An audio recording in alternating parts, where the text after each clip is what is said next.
George Kilpatrick Inspiration for the Nation, celebrating people we feel good about. Elisa Morales is a New York State abolitionist. An abolitionist in 2025, what does that mean? She's also the executive director of the Spanish Action League, La Liga de Acción Hispana. And she will be speaking at the Beecham Library this Thursday, January the 23rd, on the topic of what? Modern day slavery. So we welcome you, Elisa, to the program. And so let's talk about the work that you do as an abolitionist, and what does that mean in 2025? So a lot of people have the misconception that slavery was abolished with Abraham Lincoln, and truthfully, it never ended. It's actually a multi-billion-dollar industry, and because it's so fueled by money, that's why it continues to thrive. It's become, with the internet and different technology and the means of transportation that we have nowadays, it's actually become much more prevalent and so much easier to not only obtain a slave, but also move a slave across state lines and even across country lines. So what do we mean by modern day slavery? It is human trafficking. So that is the sale and purchase of human beings. So traffickers do not see people as humans. They're just a transaction. It's just another dollar that they're making. Their health doesn't matter. Any mental well-being doesn't matter. Their connections to family, what they have sacrificed, maybe thinking they're coming to America for the American dream to help their family. Or maybe they're just being forced across those, primarily they're being forced across, borders and brought into this country. And it is a real problem. And a lot of people think that human trafficking happens in other countries, but that's another misconception, because it's happening right here in the US, right here in New York State. New York State is one of the 4 primary states that has human trafficking, and Syracuse, New York has its connection where locally, we are centrally located. We have an international airport, a train and a bus station. Obviously, we have the highways and throughways. And, now in the wintertime, when that river freezes between Canada and New York State, there are people that are being trafficked into this country and then being dispatched out and sold to different industries, whether it's the sex trade or the labor trade, or anything. I mean, if you can imagine it, it's happening, and it's happening right now. So I just want people to know that Syracuse does have human trafficking. We even have children that are born into slavery. So some people may have seen, like a movie from, the days of slavery, and Abraham Lincoln, and think, oh, that used to happen then. No, that does still happen now. So there are children in Onondaga County and Syracuse, New York, Central New York, all of New York State and the US, as well as globally, that are being born not only into slavery, but they're born with a debt that they'll never be able to pay off. But they will work to try to pay it off. They'll just never reach, getting their freedom. So just tell me how this is happening, and who are people, who are the victims of human trafficking? Who's most at risk? And I think you teased a little bit about that, but how does this happen? So human trafficking does not discriminate, George. It can happen to anyone, anywhere, anytime. And that even includes us. There are professionals who are trafficked, teachers, doctors, we have people from all walks of life, children who obviously are born into it, or are bred for that purpose. And anyone at any time could be tempted into a better life, because poverty is so spread throughout our universe, right, in our world. So a lot of times people are sold into slavery even by their parents or their family members, because they have a disparity and they need money to, here in the US, maybe to pay the rent. So have sex with my child or my toddler in exchange for my rent or rims or a laptop or maybe a new cell phone. That really happens here. Is this something, and I'm really trying to pin you down, Elisa, around defining, because is human trafficking something that we're calling something that was prevalent under a different name, and we've now said this is an example of it. For example, when I think of human trafficking, I think only of, this is what I've thought of, as only sex, trafficking sex, right, and things of that nature, right? But you're saying it's not just that. Not at all. It could be for what your skill set is. Could be because you're going to be teaching and not getting paid. It could be because you're cooking and not getting paid. It could be anything that you have a skill set for, or a skill set that is going to be forced upon you, taught to you, sometimes with the misconception that you're going to be paid for it and help your family back home, but that's not really the case. And really, anyone is at risk. I think about the California fires right now, which is such a tragedy. Anytime, George, there are people displaced, human trafficking is there. I think about the Caribbean islands when there are hurricanes. When you have planes that are people trying to get on a plane to get off an island because there's a hurricane coming and they do not want to be in the middle of that chaos. But you have planes coming in, and it's not people who are coming to do any kind of recovery or rescue or restoration.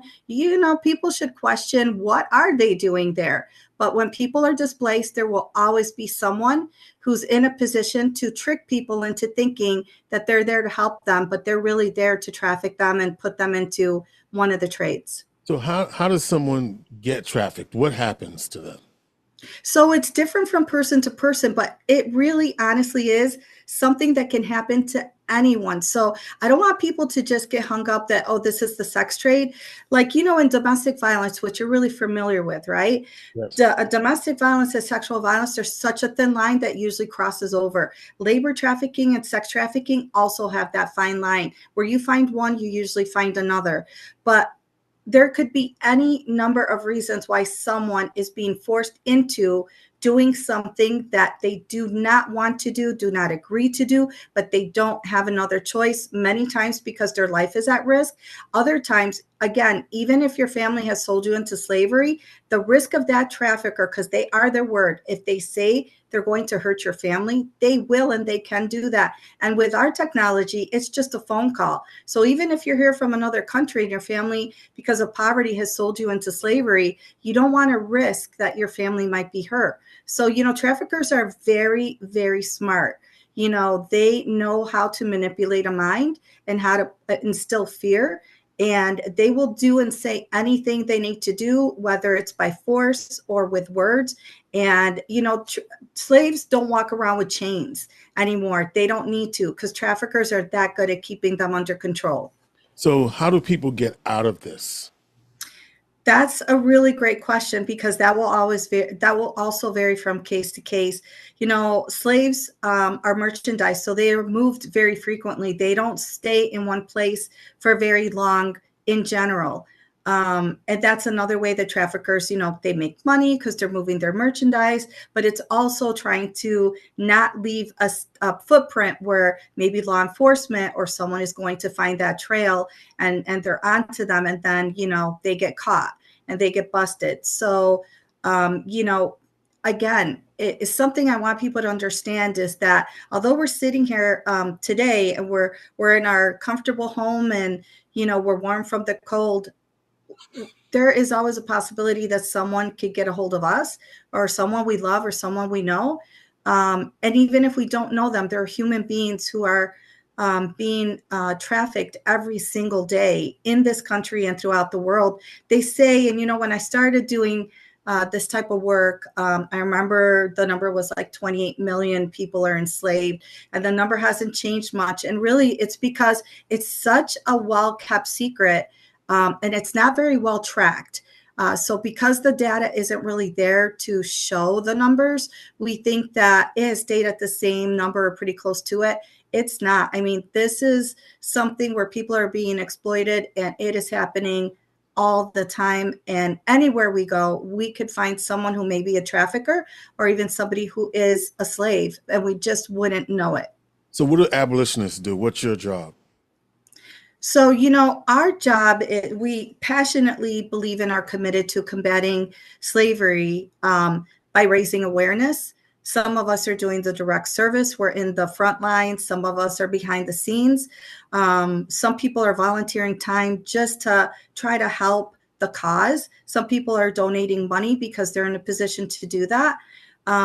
For me, and I will share this when I do my presentation, I'll share a story really in ending for this segment. I came across a human trafficking victim early on in my work, and she was from Thailand. And when she was a little girl, she was like maybe 5, 6 years old. She had a family who had a lot of kids, but they didn't have any money, and they had one cow, and that cow ate grass on someone else's property. They incurred a debt, and one day her rich uncle from the big city came in to help pay that debt, because dad had gotten a hold of them. Well, they talked, and then the next thing she knows, she was called in to her house, and her uncle not only beat her, he raped her right there in front of her father, and he did nothing, and her mother could do nothing. She had been sold into slavery, and she had no idea what that even meant.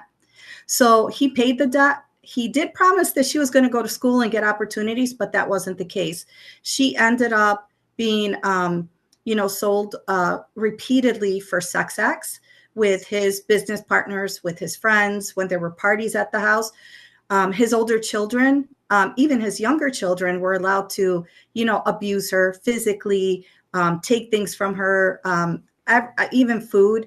She was very ill-treated. 2 years later, now her little 6-year-old sister shows up. And that there must have been another debt, but now she's been there for 2 years. He's done what he wants with her. He sells her forward with a debt. So everywhere she went, and she said she was trafficked to so many different countries. She said that many moons had passed. That's how she, categorized it. And she said no matter where she went and the moon was, she was a slave, and she couldn't do anything about her situation. Now, fast forward, she's 18 years old in the United States, in Syracuse, New York, and she's walking through our mall that we call Carousel before, Destiny USA. She doesn't have any chains. She doesn't look distraught. She's not crying about anything. She's walking with her trafficker through the mall, just casually. Imagine walking right by all of us, because the invisible people, they walk amongst us and we don't know, because they don't show any kind of, signs, right? So she's walking through the mall, and she said that she made eye contact with a man who was walking the opposite direction, and they locked that gaze. And she said that he smiled at her, and she said that for that moment, she felt human. She imagined, and she wanted to feel that again after all those years of being abused and raped and being forced to do things, whether she was sick, whether, she wanted to or not. She obviously didn't want to, but this is all she knew, and that was how she survived. She wanted to feel that, and somehow she got a hold of me, and the rest is history, because she's one of the lucky ones who not only got out of slavery, she's also now giving back. So she doesn't have contact with her family for safety reasons for everyone, but she did return to her home country, and she does work in the capacity of helping other children who are caught up in primarily the sex trade, but also the labor trade, and, begging for money and things like that. So that is something that she has been able to do. That sadly is not the case for everyone I cross paths with. I sometimes see people once, I never see them again. And sometimes I have this great opportunity that the universe gives me, that years later I may hear from someone, and I may know that they got out and that they're safe, and that even if they're not back in their country, they're safe, and that they're helping others. And that is just amazing for me. So my message is, George, if you're out in the world, I would never say put yourself in harm's way. Get a hold of, authorities. If you think something's going on, report it, say something, and let them do what they do. But if you see anyone, don't deny them a smile, because we're in a fast-paced world that we just don't even say hello and talk anymore. We just nod and keep on walking. So don't deny anyone a smile. You may save a life. And even for that moment, they might feel human. Elisa Morales is the guest speaker at the NAACP General Membership Meeting this Thursday at 5:30. It's the Beecham Branch Library right on the corner of South Salina and East Carvin Street, 2111 South Salina Street, right across from the Key Bank on South Salina Street. Meeting starts at 5:30. Elisa will give her talk, and her topic is what is modern day slavery. Little tease here, more to come at the meeting this Thursday, January the 23rd, 2111 South Salina Street at the NAACP General Membership Meeting. SyracuseNAACP.com for more information. Elisa Morales, thank you so much. And of course, Elisa also provides services through the Spanish Action League, 315-475-6153. Is that the number? You're really good, George. 315-475-6153 is where you can get a hold of us at La Liga, and we're there to serve everyone. So please do call us if you need help. All right, George Kilpatrick, Inspiration for the Nation.